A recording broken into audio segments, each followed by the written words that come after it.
well-known Vatican Cardinal, Cardinal Holeric, made headlines here for saying, "I would not define church sexuality, sexual morality so narrowly." And what is he referring to? Well, when it comes to homosexual acts and the church's teaching that it's intrinsically disordered, he says he would not define church sexual morality that narrowly. He wants to expand and broaden the definition and modify it to a degree. And this is kind of what I told y'all to expect. Expect people to push for this. Now that we've seen, the Vatican officially celebrate Pride and Pope Leo give the green light to Pride celebrations in the Vatican, you can expect for people to try to push the teachings of the church to no longer say it's intrinsically disordered, that is homosexual acts. You can expect them to try to redefine it, and that's exactly what he's pushing for here, very openly. Let's see what's going on. Cardinal Holeric stated in a recent interview that he would not define morality, especially sexual morality, as narrowly as the church does today. In other words, he wants to see the church change and redefine its teaching on sexual morality and immorality.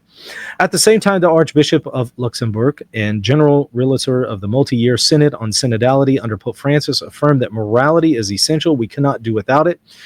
In conversation with the Austrian weekly news outlet, he reflected on his role in the Synod, shared insights on the recent conclave. Again, he was very, very, very instrumental in, and discussed, the Synod that he was very instrumental in, as well as the conclave, and discussed the prospects for the church in Europe. Holeric urged the church to move beyond what he described as a backward-looking perspective. Some look to the past with nostalgia, others with fear. Both are wrong. We are part of a history. This we must accept and learn from, but we must also move forward. So if you are one of those people who thinks that the church's teachings on sexual morality and immorality is to be consistent and shouldn't change, you're looking backwards. And in other words, he's saying you need to look forward. You need to be more progressive on the church's teachings. The Jesuit cardinal spoke in detail about his work on the Synod on synodality. One concept that emerged during the process was the image of a tent that needs to be expanded so that everyone can find space within it. Now, I think that there's always been space for everyone in the church. I was under the impression that all have always been welcome to come to the church and, receive God's forgiveness and mercy. He said this image was very well received by many, but not at all in Africa.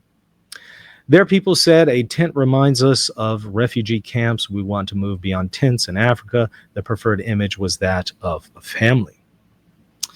It continues, Holeric emphasized that Pope Francis had insisted on the participation of lay people in what had originally been conceived by Pope Paul VI as a synod of bishops. It was a controversial decision. Some bishops didn't like it. It was still a topic at the pre-conclave, but it did a lot of good for the overall atmosphere. In addition to that, it says Pope Leo XIV, continuity and discontinuity. Well, let's see what it says regarding Pope Leo XIV. Holeric sees continuity in substance, discontinuity in form when compared with Pope Francis, adding every pope has his own personality. Shortly before his death, Pope Francis approved, while still in the hospital, a document that effectively extended the World Synod process by nearly 3.5 years by announcing an ecclesial assembly of 2028, which, of course, Pope Leo is going to be the head of.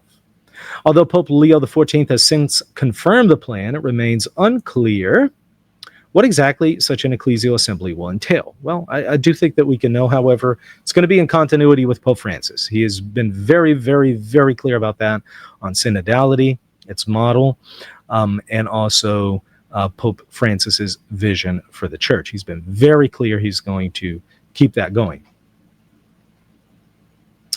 Holeric explained that such an assembly is somewhat more flexible than a synod. Canon law dictates who may participate in a synod. He continued, I attended an ecclesial assembly in Latin America where participation was split as follows: 20% bishops, 20% priests and deacons, 20% religious, and 40% lay people. That's a good mix, they note.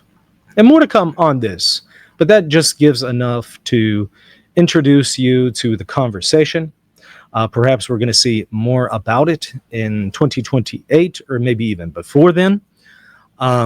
I suspect there's going to be some perhaps Vatican documents exploring this question further because, again, he is very, very influential at the Vatican. And if he is wanting to push for the church to redefine and adjust its teaching on what is sexually moral and sexually immoral, especially on the question of homosexual acts, then, you might be seeing some documents exploring that in the future to one degree or another.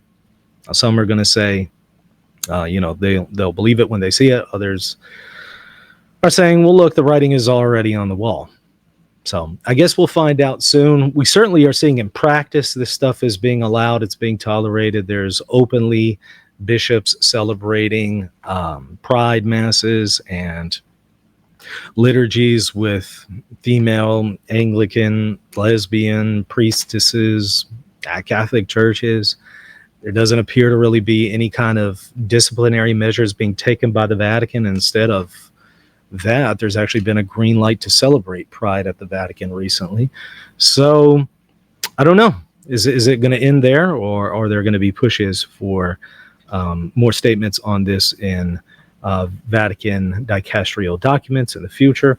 We'll find out soon.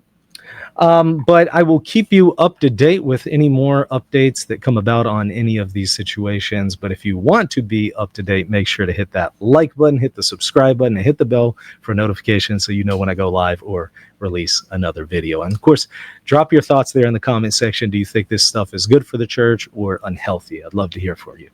All right. See you soon. God bless.